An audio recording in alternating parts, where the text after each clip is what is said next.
네, 날씨도 추운데 감기 조심하시고요. 제가 이 질문을 하는 이유는 요즘에 제가 좀 피곤하게 지내고 있기 때문입니다.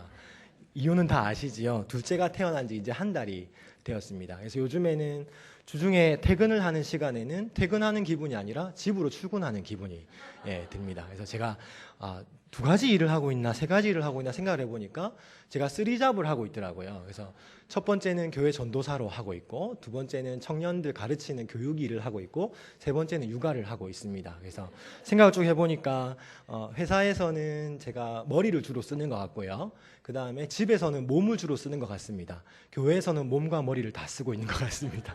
네, 그래서 참 그래도 섬김의 기쁨이 얼마나 큰지요. 우리 성도님과 함께 또 말씀 나눌 수 있음에 감사드립니다. 오늘 우리가 읽었던 요 짧은 본문은 다윗을 이해하는데 아주 중요한 역할을 하는 구절 중에 하나입니다.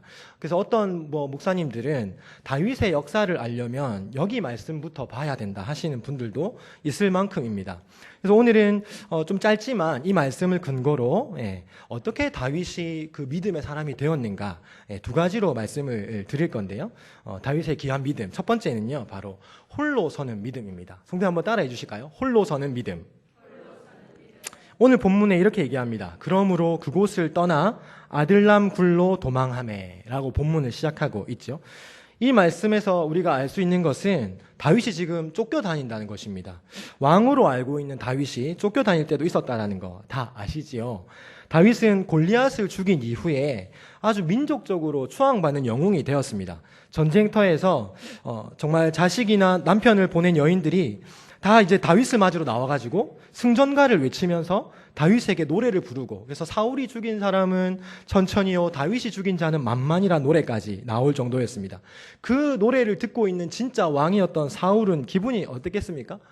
엄청 불쾌했겠죠. 자기보다 더 왕처럼 대우받는 다윗을 보면서 속에 있는 모든 심사가 뒤틀린 것입니다. 저는 사울이 공감이 참 많이 갔습니다. 왜냐하면 저도 지금도 그렇지만 시기와 질투가 좀 많은 사람이었습니다. 욕심도 많았고요. 그러니까 이 사울이 왕인데 다윗이 더 왕 대접을 받고 인기가 많아지는 것, 특히 남자들은 잘 아시겠지만 여인들이 그런 노래를 불렀다라는 구절이 의미해 주는 게 뭘까요? 남자가 부른 노래보다 여자가 부른 노래가 들었을 때 더 시기 질투가 커지는 것입니다. 성경은 그걸 알고 기록을 한 것이죠. 그렇게 되니까 다윗을 시골 마을의 목동으로 보는 게 아니고 자기의 경쟁자로 보게 됩니다. 시기 질투가 눈을 가린 것이죠. 사울은 위기의식을 느끼기 시작했고, 더욱이 성경이 기록하는 것은 악한 영이 그에게 들어가 극성을 부리기 시작했다라고 기록하고 있습니다. 그리고 나중에 미친 사람처럼 사울이 행동하는 장면까지 나오지요. 사울은 다윗을 그때부터 계속 죽이려고 합니다. 그래서 왕으로서 백성을 잘 다스리고 나라를 안팎으로 잘 다스리는데 목표를 두지 않고 어떻게 하면 이 백성들 안에 있는 이 다윗이라는 인간을 없앨 수 있을까?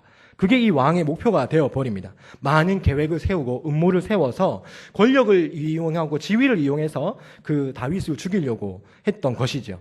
하나님이 떠난 사울은 더 이상 왕이 아니었습니다. 어떻게 하면 그 왕으로 잘 다스릴까가 아니라 계속해서 다윗을 죽일까 하는, 소위 말해서 쫄짱부, 한심한 사람이 되고 만 것이지요. 이런 위기의 상황이 오니까 다윗은 어떻게 했겠습니까? 예루살렘과 고향을 떠나서 떠도는 신세가 됩니다. 그때부터 다윗은 왕좌에 앉기 전까지 정말 힘든 광야길을 걷게 됩니다. 부모와 친척은 물론 친구들과도 헤어지고 사랑하는 사람들과도 떨어지고, 그리고 백성들, 인정해주는 백성들까지 떨어져서 헤어지게 됩니다. 다윗은 그가 가까이 지낼 수 있는 모든 것과 단절되어서 지낼 수밖에 없었죠. 참 쉽지 않은 경험일 것입니다. 모든 것을 누리고 있고 가족들과 함께했던 시간들을 버리고 떠난다는 것이. 예루살렘을 떠나는 순간 어떻게 됐겠습니까? 광야에는 그 차디찬 바람과 별빛과 산소와 자기밖에 놓여지지 않은 느낌을 받았을 것입니다. 쫓기면서 계속 쫓기게 되죠. 처음 도망간 곳은 놉이라는 곳입니다. 근데 거기 가서도 정착할 수 없었습니다. 거기서 안전을 느끼지 못하고 블레셋 진영, 대적들의 땅이죠. 블레셋 진영인 가드로 갑니다. 가드에 갔더니 거기서도 지낼 수 있을 줄 알았는데 거기서도 소문이 나가지고 사울보다 뛰어난 장수라는 소문이 나니까 머무를 수가 없었던 것이죠. 가드 왕까지 나와가지고 죽이려고 합니다. 그때 다윗이 어떤 기지를 펼칩니까? 미친 사람 행세를 합니다. 침을 질질 흘리고요. 그러니까 아이고 광인이구나 하고 그냥 보내줍니다. 그렇게 해서 전전긍긍하다가 마침내 자리 잡은 곳이 오늘 본문에 나오는 아둘람 굴입니다. 동굴이지요. 뭐 물론 여기서도 그렇게 오래 있진 못합니다. 잠시 있다가 도망을 가게 되는데요. 아둘람에서 모압 땅으로, 모압에서 그일라로, 그일라에서 시팡무지로, 기브아로, 다시 또 블레셋으로, 베델로, 헤브론으로. 성경에 기록되어 있는 이사지만 해도 엄청 많습니다. 우리 성도님들도 이사 많이 다녀보셨습니까? 저도 정말 이사를 많이 다니면서 살았거든요. 이사 다니면 어떻게 됩니까? 단절, 또 단절돼요. 또 친구랑 또 연락 끊기고요. 또 그 동네에 뭐 내가 좋아했던 마트랑 식당도 다 끊기게 되고요. 맛집도 없어지게 되고요. 그 수준의 문제가 아니라 목숨을 걸고 도망가는 다윗의 심정을 한번 생각해 보십시오. 그는 많이 울었습니다. 정말 많이 울었고 많이 힘들었습니다. 그 외로움에 울고 그 쓸쓸함에 울고 눈물을 흘렸던 것이지요. 제가 다윗의 이 그 왕으로서의 모습보다 쫓기는 모습에 정말 공감이 많이 갔던 게 저도 좀 많이 쫓겼거든요. 어디에 쫓긴 것 같습니까, 성도님들? 예, 저도 우리 청소년부 애들은 좀 알고 있는데요. 저희 아버지가 도박을 좀 하셨습니다. 그래가지고 한 30년 가까이 도박을 하니까 아버지를 쫓아다니던 빚쟁이가 저를 쫓아오더라고요. 그래서 학교에 있는데 전화가 오고요. 그리고 서울에 뭐 무슨 행사 있어서 갔는데 또 전화 와가지고 협박도 하고요. 네 지금 와서 신원 보증 안 하면 너희 집에 쳐들어가고 학교로 들어간다. 뭐 이런 연락까지 오고요. 쫓기는 것 자체가 외로움이지 않습니까? 저는 그렇게 쫓기다가 남들은 대학교 휴학을 1학년까지 하고 군대 갈 때 휴학을 하는데 저는 1학년 1학기만 하고 휴학을 했습니다. 남들이 가지 않는 길을 가게 된 거죠. 그렇게 하고 돈을 좀 벌어야 되겠다 싶어가지고 제가 친구들한테 들어보니까 배를 타면은 돈을 많이 번다고 해가지고요. 부산 사람이니까 제가 충무동에 가가지고 광복동에 가가지고 선원 사무실을 제 발로 찾아갔습니다. 그래서 배를 타겠다. 그래서 원양어선을 조금이라도 타면은 좀 꽤 돈을 버니까 뭐 부모님도 드릴 수 있고 빚도 좀 갚을 수 있고 이런 생각이 갔는데 그쪽에서 제가 너무 어리니까 이상한 브로커에 넘겨버린 것입니다. 그래서 그렇게 말로만 듣던 새우잡이 배에 제가 끌려갔습니다. 그래서 26일 동안 감금돼 있다가요. 그 배에서 물고기 잡고 진짜 새우 잡더라고요. 새우 잡는 노예 생활을 한 달 가까이 하고 도망쳐 나와서 집으로 살아왔습니다. 도망친 얘기는 다음 기회에 있을 때 또. 제가 그때 신앙이 초기였습니다. 제가 예수 믿고 수련회 가서 예수님 영접하고 몇 개월이 되지 않아서 거기 끌려갔습니다. 저도 모르게. 나중에는 거기 끌려간지 모르고 갔는데 와보니까 저 같은 분들밖에 없더라고요. 끌려오신 분들. 근데 거기서 제가 신앙이 초기일 때 모든 사람이 제가 예수 믿기를 바라면서 기도도 많이 해주시고요. 막 문자로 막 성경 말씀과 축복 구절도 되게 많이 보내줬어요. 근데 그런데 끌려가니까 그런 게 있습니까? 없습니까? 제가 대학교 휴학을 하고 난 이후로부터는 아무도 저에게 신앙적인 조언이나 너 성경책 읽고 있니? 큐티는 하고 있니? 교회는 가고 있니? 물어봐주지 않았습니다. 그런 생활을 몇 개월 하다가 배에 끌려가지 않았습니까? 그럴 때 제가 혼자 스스로 말씀이라는 걸 말씀도 없었습니다. 말씀이라는 걸 다시 한번 떠올려 본 게 그때가 처음이었습니다. 제 역사상. 그리고 나 스스로 입술을 열어 기도라는 걸 해본 것이 그때가 처음이었습니다. 그래서 제가 거기에서 있는 아저씨들 몇 분하고 같이 어울려 지내면서 저는 그때만 해도 나갈 때 월급 줄 거라 생각했습니다. 일이 좀 뱃사람들이 이렇게 거친 건 당연한 거지 생각하고 맞아가면서 일을 했습니다. 근데 거기 계신 아저씨가 10몇 년이 지났는데 월급 한 푼 못 받았다고 하시더라고요. 몸은 빼짝 말라가지고. 그때부터 이제 눈치를 채기 시작했습니다. 그때부터 제가 새벽에 남들보다 좀 일찍 일어나서 바닷가 한쪽 모퉁이 바위 밑에 가서 기도라는 걸 했습니다. 기도가 아니었습니다. 거의 눈물이었습니다. 근데 그때 느꼈던 그 감정이 제가 성경을 나중에 읽는데 다윗이 광야에서 느꼈던 그 마음이겠더라고요. 우리 성도님들은 제발 잡혀가지 않기를 바랍니다. 이런 외로움을 느끼기 위해서 일부러 새우잡이 배에 잡혀가실 필요 없습니다. 제가 말씀드리는 건 뭐냐면 누구에게나 이런 외로움이 있다는 것이죠. 우리 인간은 존재적으로 외로운 것입니다. 누가 우리를 존재적으로 이해하고 받아주겠습니까? 하나님 외에는 한 분도 없습니다. 그렇지 않습니까? 이 외로움 가운데 우리는 외로움이 우리에게 불행이라 생각하지만 어느 정도 불행이지만 결국은 거기가 하나님 만나는 자리입니다. 다윗은 자기 스스로를 가리켜서 외로운 자라고 자주 말했습니다. 어디에요? 시편에서 그렇게 기록했습니다. 시적인 표현만이 아니라 진짜 다윗은 외로운 사람이었습니다. 늘 외로웠습니다. 쫓겨다녔습니다. 그런 외로운 싸움을 싸워가면서 그에게 생겨나기 시작한 건 바로 훈련이었던 것이죠. 하나님은 다윗에게 혼자임을 인식시켜주고 세상에 원래 인간은 혼자라는 사실을 심겨주면서 하나님 한 분만을 찾도록 그를 부르셨습니다. 하나님만으로 향하게 하고 하나님으로부터 오는 긍휼만 맛보게 하시면서 점점점 다윗이 성장하게 된 것이죠. 저는 다윗의 생애를 쭉 돌아보면서 광야 생활보다 먼저 외로움이 찾아왔겠다 생각했습니다. 언제냐면 사무엘이 그의 집에 찾아와가지고 왕으로 기름 부음 받을 아들을 찾았지 않습니까? 근데 그때 자기 아빠는 자기를 아들로 여기지 않았습니다. 다 아시지 않습니까? 첫째부터 일곱째 아들까지는 다 사무엘 앞에 가서 지나가게 했어요. 왕감이 있다면 첫째부터 일곱째 아들이지 여덟째 아들은 왕이 아니라는 생각을 먼저 하고 있었던 게 아빠입니다. 이새가 자기 아들 7명을 다 보내주고 여덟째 아들까지 있었음에도 불구하고 세우지 않았을 때 그때 다윗은 양을 치다가 들어왔지요. 우연히. 그때 그걸 보고 다윗은 어떤 생각했겠습니까? 아, 인생에 나 혼자구나. 나밖에 없는 거구나. 얼마나 외로웠겠습니까? 아빠로부터 거절당하는 그 모습. 다 자기 형들이 자기도 부르지 않고 사무엘 앞에 머리를 숙이고 조아리고 있을 때 다윗은 혼자 어디 있었습니까? 들판에 있었습니다. 광야에서 양을 치고 있었습니다. 그때 불렀던 노래가 잘 아시죠? 시편 23편입니다. 여호와는 나의 목자시니 내가 부족함이 없으리로다. 그가 나를 푸른 초장에 누이시며 쉴만한 물가로 인도하시는 도다. 하나님은 다윗의 목자셨습니다. 그 외로운 순간에도 아버지도 자기를 버릴 때에도 다윗은 하나님을 목자로 여기고 살았던 것입니다. 힘들고 지칠 때, 외롭고 공고할 때 다윗은 홀로 서는 법을 하나님 앞에 믿음으로 배우기 시작했던 것입니다. 사랑하는 성도 여러분, 우리 주변에 참 좋은 분들이 많다는 거 인정합니다. 제가 가포교에 와서 하나님 사랑도 되게 많이 받았는데 성도님 사랑 참 많이 받은 것 같습니다. 그런 사랑들이 우리를 어떻게 만들어줍니까? 외롭지 않게 만들어줍니다. 그러나 우리가 먼저 생각해야 되는 것은 우리를 영원히 외롭지 않게 만드시는 분은 누구라는 것입니까? 바로 하나님이라는 것입니다. 믿으십니까? 다윗이 나중에 왕이 되었을 때 그 어떤 왕보다 뛰어난 왕으로 평가받고 지금도 이스라엘 사람들 사이에서는 왕의 평가 기준이 다윗입니다. 우리가 자를 들이대서 길이를 재듯이 다윗이란 이름을 들이대서 왕을 평가합니다. 그래서 역대 상하를 보시면 모든 기준이 다윗 왕입니다. 다윗은 그런 왕이 될 수 있었던 그 이유가 다른 것이 아니라 고독과 싸우고 자기와 싸우고 광야와 싸우고 두려움과 싸우고 가난과 싸우면서 자립생활, 자립신앙, 독립적인 사람으로 만든 것입니다. 우리에게 정말 필요한 첫 번째가 무엇일까요? 홀로 서는 믿음이죠. 하나님 앞에 먼저 서서 그분의 자녀임을 인정받고 그 감정으로 충만함을 사는 그런 것이 우리에게 필요합니다. 홀로 서는 믿음은 우리를 어떻게 만들어줍니까?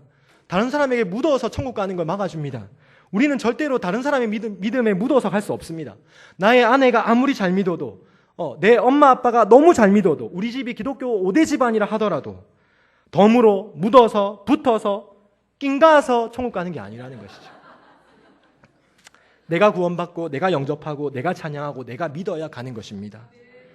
다윗과 같은 홀로 서는 믿음으로 하나님을 나의 하나님으로 인해 감사하고 고난과 외로움의 순간에 승리하며 사시기를 축복합니다. 두 번째 다윗의 믿음은요, 바로 함께하는 믿음입니다. 따라해볼까요? 함께하는 믿음. 우리의 믿음은 홀로 서기를 위한 믿음으로 머물러서는 절대로 안 됩니다. 제가 처음에 신앙을 가지기 시작했을 때 철저히 싸웠던 것은 저 자신이었습니다. 왜냐하면 20년 가까이를 불교에 몸담았다라는 것은 꽤 많은 부분을 불교에서 함께 했습니다. 그래서 어렸을 때부터 어머니, 아버지, 특히 할머니랑 어머니 따라서 절을 다녔습니다. 그리고 어떤 절에 저의 영적 어머니로 있는 보살 아주머니가 있었습니다. 그래서 어렸을 때부터 영문도 모른 채 절에 가서 그 보살 아주머니한테 엄마라고 불렀습니다. 그렇게 해야만 했습니다. 왜냐하면 그 보살님이 저에게 오는 악한 기운을 막아준다고 생각하고 계시고 항상 연초에 가서 그분한테 부적도 받고 그분이 점쳐주고 이렇게 기도해주고 이러면 그걸로 우리 가족은 한 해를 이제 붙잡고 살았던 집안이었습니다. 꽤 심각한 불교 집안이었죠. 그렇게 불교로서 살아오던 제가 친구 따라 교회를 왔을 때 저 자신과 너무 많이 싸웠습니다. 안 믿어지기 시작했습니다. 안 믿어지더라고요. 성경책도 안 믿어지고 다 거짓말 같고 다 뻥치는 것 같고 단체로 어디에 홀린 사람들 같고 노래도 이상하고 이해가 잘 안 갔습니다. 근데 저도 힘든 순간을 맞이하고 기도라는 것을 시작하고 말씀을 보게 되면서 이제 신앙이 자리 잡기 시작하고 난 이후에는 누구랑 싸우게 됐냐면 공동체랑 계속 싸웠습니다. 너무 힘들더라고요. 저랑 안 맞는 사람들끼리 계속 뭘 같이 해야 된다고 하고, 친구들이 또 나한테 뭐 해라 니 이거 해야 믿음이 자란다, 수련회 가자, 뭐 하자 미치겠더라고요. 예, 지금 우리 청소년들이 예수 안 믿다가 교회 오면 그런 딱 느낌입니다. 그래서 수련회를 갔는데 그걸 하더라고요. 성경 구절 안 외우면 밥 안 준다 하더라고요. 미치겠더라고요. 저 먹는 걸로 그렇게 하는 거 제일 싫어하거든요. 그래서 도망 나오고 막 그랬습니다. 다시 잡혀 들어가고, 또 저는 이제 친구 따라 기도원을 갔는데, 온 가족이 다 같이 기도원을 따라갔는데 기도원이 그런 곳인지 몰랐습니다. 저는 제가 초신자였을 때 진짜 밥만 먹고 물만 먹으면 기도만 하더라고요. 그래서 친구랑 도망 나왔다가 숲속을 헤쳐 도망 나왔다가 너무 숲속이라 가지고 지나가는 차를 손 흔들어서 잡았는데, 그 차를 타고 우리는 나갈 줄 알았는데 그 차는 또 기도원 가는 차더라고요. 또 잡혀 들어가서 이틀 또 더 있고, 그리고 믿음의 친구들과 함께 지내면서 싸우고, 안 맞는 사람과 맞춰야 되고, 행사 준비해야 되고, 지금 교회도 마찬가지지 않겠습니까? 안 맞는 사람과 일을 하거나 섬기는 부분에 있어서 우리의 믿음은 어떻게 이어져야 됩니까? 혼자 믿는 신앙으로 있다가 더욱더 성장하면 하나님은 우리를 함께하는 신앙으로 부르십니다. 다윗은 혼자 믿는 신앙으로 훈련되어지고 난 이후에 공동체를 배웠습니다. 그래서 깎여지고 다듬어지고 구르고 이러면서 성품이 바뀌어지기 시작하고 사람들과 함께할 수 있는 모습들을 가지게 되었습니다. 이것이 바로 아둘람에서 보여주는 모습입니다. 본문에 보면 다윗이 아둘람에 있을 때 많은 사람들이 그에게 모여들었다라고 기록하고 있습니다. 어떤 사람들입니까? 2절에 보시면 환난당한 모든 자, 빚진 모든 자, 마음이 원통한 자가 다 그에게 모였고요. 거기에 이 다윗은 우두머리가 되었다라고 기록합니다. 옛날 우리 사극을 보시면 임꺽정 같은 거 보시면 거리의 불황자, 못 먹고 빌어먹는 사람들, 가난한 사람들, 집도 없는 사람들, 형제자매도 없는 사람들, 고아들 모아다가 우두머리가 되어서 그들에게 글도 가르치고 문화도 가르치고 함께 사는 법 가르치고 했던 사람이 임꺽정 같은 사람이잖아요. 그런 이야기랑 비슷한 것입니다. 그 당시 사울이 다윗만 죽이는 게 목표였기 때문에 나라가 제대로 돌아갔겠습니까? 극소수의 왕 옆에 있는 특권층만 제외하고는 온 백성이 신음하고 있었습니다. 그러니까 부정, 부패, 팽배해 있던 그 시대에 백성들은 굶어 죽어가고 있었던 때라는 것이죠. 왕부터 백성들을 돌보지 않으니 나라가 바로 서겠습니까? 백성들은 당시 가진 자들의 착취 때문에 사기도 당하고 고리대금에 고통받고 자녀까지 팔아먹는 일이 있었습니다. 그렇게 빚지고 갚을 길이 없는 극빈자들이 대다수로 이루고 있는 그 사회 문화 속에서 상처받고 마을에서 쫓겨나고 함께 살 수 없는 사람들, 사울의 폭력 정권에 불만을 품은 사람들, 가난한 사람들, 그 무리들이 400명이나 다윗 주변에 그 아둘람 굴에서 공동체 생활을 했다는 것입니다. 한번 상상해 보십시오. 성도님들, 정말 좋은 저택에 400명 사는 것도 힘들 텐데 굴 안에서, 그것도 정말 모든 것을 자급자족 해가면서 400명과 함께 산다라는 것이 쉬운 일이 아닙니다. 제가 선교단체 IVF라는 곳에서 훈련받을 때 시험 합격하고 18명의 간사들이 한 공간에서 3개월 정도 같이 훈련받았습니다. 4개월, 16주, 15주 훈련받았습니다. 그 사람들은 되게 신앙적으로 성숙하고요, 어느 정도 칭찬받을 만한 사람들이 간사 시험을 친 겁니다. 근데 그 사람들끼리 모이면 저는 천국이 펼쳐질 줄 알았습니다. 어땠을까요? 천국은 한 3주 갔을까요? 15주 중에. 그 뒤로부터는 계속 싸웁니다. 계속 다툽니다. 별거 아닌 걸로 싸웁니다. 왜 그럴까요? 가족이 아닌 누군가와 15주를 공동체 생활하는 경험이 거의 없기 때문입니다. 군대를 제외하면요. 계속 비걱거립니다. 자존심도 얼마나 센지요. 자기가 각자 믿는 하나님의 모습이 다 있습니다. 기도하는 스타일도 다 다릅니다. 예배하는 스타일도 다르고요, 또 말씀 보는 스타일도 다 다르고요, 공부하는 것도 다 다릅니다. 밥 먹을 습관도 다 다르고요. 많이 싸웠습니다. 이 400명은 어땠을까요? 정말 힘들었을 것입니다. 다듬어지지 않은 사람들, 내적 치유가 필요한 사람들, 상처가 많은 사람들이 다윗과 함께했습니다. 믿음으로 함께했습니다. 그래서 무엇보다도 믿음을 중심으로 함께하는 훈련, 진짜 정말 광야와 같이 그 현장 속에서 서로 싸우면서 아마 깎여졌을 것입니다. 이 훈련을 위해 우선적으로 다윗은 이들을 이해하기 시작했습니다. 이들의 형편과 이들의 처지를 자기 입장이 아니라 그들 입장에서 보았을 것입니다. 동일시라는 원리죠. 그들 편에 서서 내가 그들이 되어보는 것입니다. 많은 분들이 저한테 물어봅니다. 어떻게 청소년들을 이렇게 교육하냐고. 그래서 뭐 모임을 하나 하거나 교육을 하나 해도 애들 시간을 잘 안 지키거든요. 요즘 애들은 오전에 교육을 한다 하면은 거의 시간을 안 지킵니다. 오전은 거의 애들에게 방학 때 오전은 잠자는 시간이거든요. 거의 새벽까지 놀고. 그럼 저는 한마디도 화내지 않고 기다립니다. 옆에서 보고 있던 다른 선생님이 열불이 나는 겁니다. 왜 화를 안 내시냐고. 그럼 제가 하는 말이 저 때는 원래 그런 겁니다. 이후에 저는 시간이 남습니다. 애들 늦게 오면 늦게 시작하고 늦게 마치면 됩니다. 그렇게 얘기하면서 그 말을 할 수 있는 이유가 뭐냐면요. 제가 청소년 시절에 진짜 많이 개기고 많이 말 안 듣고 했기 때문입니다. 동일시의 원리입니다. 저는 제가 청소년 사역을 하게 된 정말 중요한 이유 중에 하나가 대학생들만 가르치다가 어느 날 청소년 가르치는 자리에 딱 갔는데 한 300명 앞에 섰습니다. 되게 두렵고 떨렸습니다. 딱 서서 애들 앞에 처음으로 300명에게 뭔가 가르치는 그 전교생에게 가르치는 그 자리에 두렵고 떨리는 게 애들 딱 보는 순간 딱 멈추고요. 거기 앉아있는 아이들이 16살 정영민으로 보였어요. 저는 그게 부르시나 생각했습니다. 그때부터 청소년 만나면 그래 너는 17살 정영민이다. 15살 정영민이다. 해보자. 이런 마음으로 애들 만납니다. 다윗은 그 훈련이 분명히 잘 됐을 것입니다. 그들과 함께 온유함을 배우고 겸손을 배우고 함께하는 함을 배우고 불만이 터져 나올 때에도 그것을 좀 싸매고 광야 생활했을 때 외로울 때를 기억하면서 그들을 넓은 마음으로 품었습니다. 바로 바른 하나님의 마음으로 섬긴 것이죠. 그러면서 그들에게 하나님에 대한 믿음도 가르쳐주고 찬양도 가르쳐주고 시도 지어주고 전쟁을 대비해서 훈련도 시켰습니다. 이 다윗의 400명의 사람들은 다 용사였습니다. 나중에 성경 보시면 다 나오지만 이들은 일당백의 힘을 가진 용사로 거듭납니다. 무술과 활쏘기, 창검술을 가르칩니다. 나중에 블레셋이 쳐들어올 때 정말 많은 대군들을 이 400명과 함께 물리치는 장면이 수두룩하게 나옵니다. 무엇보다 다윗은 음악을 하는 음악 치료사였기 때문에 그 백성들의 마음을 정서를 순화하기 위해서 음악을 가르치고 시와 노래를 가르쳤습니다. 그 시편 중에 52, 54, 56, 59, 142편 등등 그 외에도 다수의 시편 작품들이 아둘람 굴에서 탄생했습니다. 그들에게 수금과 비파를 가르치고 오케스트라를 구성해서 하나님을 노래하면서 마음의 내적인 치유와 마음의 외로움들을 만져줬던 것이죠. 그들에게 하나님을 찬양하는 음악을 심고 하나님을 노래하는 노래를 심고 하나님 믿는 신앙을 심고 기도를 심고 또 악한 대적과 싸울 수 있는 힘과 무술까지 가르치면서 그들과 함께 성장했던 것입니다. 다윗은 홀로 서는 믿음에서 함께하는 믿음으로 자라갔습니다. 이제 나의 하나님이 아니라 우리의 하나님이신 것을 배우신 것이죠. 그러면서 이제 너와 우리의 하나님을 노래합니다.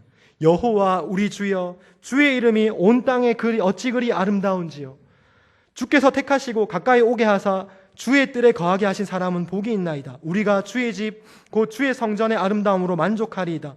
동이 서에서 먼 것 같이 우리 죄가를 우리에게서 멀리 옮기셨으며 이는 저가 우리의 체질을 아시며 우리가 진토임을 기억하심이로다. 아멘. 다윗의 시편 가운데 보시면 우리라는 단어가 얼마나 많이 등장하는지요. 나의 하나님에서 우리의 하나님으로 이어진 것입니다. 하나님은 다윗을 도망자로 홀로 서게 하시더니 이제 아둘람 굴에서 공동체 훈련을 통해서 더욱 하나님의 사람으로 다듬어 가셨습니다. 여기 함께 믿음의 훈련을 한 400명의 용사들은요, 나중에 통일왕국 시대에 중추적인 역할을 감당합니다. 결국 다윗 왕권은 이들이 중심이 되어 튼튼한 기틀을 마련하고 역사상 가장 번영한 이스라엘 왕조를 세웁니다. 이들은 모두가 후에 다윗의 충신이 되었고 나라의 중심 인물이 된 것입니다. 왜 그랬던 것인가요? 바로 공동체 훈련 때문입니다. 특히 이들은 다윗 옆에서 평생 떠나지 않았습니다. 아들 압살롬의 반역으로 왕실의 운명이 풍전등화의 위기에 맞았을 때도 기회주의자들 같이 떠난 것이 아니라 다윗을 지키고 그들과 함께 다윗과 함께 그 자리를 지켜냈던 사람들입니다. 다윗 곁에 있으면서 위로하고 중심으로 볼필했습니다. 결국 그들의 왕권이 다윗 왕권을 다시 회복하는데 결정적인 역할을 한 것이지요. 우리가 즐거울 때 함께하는 친구들도 되게 소중하지만 이 말씀에서도 우리가 알 수 있듯이 힘들 때 함께하는 사람이 진짜 우정입니다. 사랑하는 성도 여러분, 지금 대한민국 되게 힘들 때죠. 모든 분야가 다 어렵습니다. 이럴 때 우리 옆에 있는 친구들과 함께 길을 걸어가는 것이 너무나 귀하다고 생각됩니다. 사랑하는 성도 여러분, 우리 결코 혼자 살 수 없습니다. 믿음을 위해서 홀로 서기를 해야 하지만 믿음에 따르는 바른 삶과 행동을 위해서 사람들과 함께 해야 하나님 나라 이룰 수 있습니다. 아무리 훈련 잘 받은 사람이 사회에 진출해서 혼자 덩그러니 놓여질 때 하나님 나라 백성의 삶을 살 수가 없습니다. 어떻게 해야 살 수 있냐면 같은 생각 가진 사람들이 모여야 합니다. 그래서 모여서 힘을 얻고 모여서 에너지를 얻고 모여서 말씀을 나누고 다시 주중에 흩어졌을 때 교회로 살아갈 수 있는 것이지요. 기독교는 사람과 공동체를 떠나서 존재하지 않습니다. 혼자 수양하고 혼자 기도하고 하나님 혼자 만나는 수도원의 생활이 아닙니다. 세상에 속하고 있지만 세상에 속하지 않는 것이 또한 교회입니다. 세상에 놓여져 있지만 세상의 정신에 들어가지 않는 것이 또한 교회입니다. 가족 공동체, 사회 공동체, 교회 공동체 모두가 함께 모인 공동체에서 우리가 살고 있는 것입니다. 공동체를 떠날 수 없기에 우리는 사람과 더불어 함께 사는 삶을 이루어야 합니다. 부부, 가장 기초적인 공동체 아니겠습니까? 그리고 또 좀 넓히면 식구가 나오지요. 식구는 또 함께 밥을 먹는 공동체 아닙니까? 그러면서 담소도 나누고 고통도 함께 받고 삶을 함께 나누고 함께 나누는 이야기를 가지고 서로 울기도 하고 웃기도 하는 것이 바로 식구입니다. 전 여기 하나를 더 말씀드리고 싶은 것이 바로 성도라는 이름입니다. 거룩을 위하여 부름받은 무리. 저와 여러분, 바로 하나님의 뜻을 위하여 거룩한 무리로 부름받은 우리가 공동체로 이 가포와 마산과 이 세상에 있기를 주님의 이름으로 축복합니다. 함께 기도하고 오늘 말씀을 맺겠습니다. 우리 성도님들 한 가지만 같이 기도했으면 좋겠습니다. 홀로의 신앙 그리고 함께하는 신앙이 우리 가포교회의 믿음으로 되어지도록, 그리고 다윗이 경험한 것처럼 이 역경과 이 시간들을 통과하여서 우리가 온전한 하나님의 사람들로, 하나님의 공동체로, 하나님의 성도로 인정받을 수 있는 그런 교회가 되도록 이 시간 짧게 기도하고 제가 기도하고 내려가도록 하겠습니다. 기도하겠습니다. 사랑의 하나님,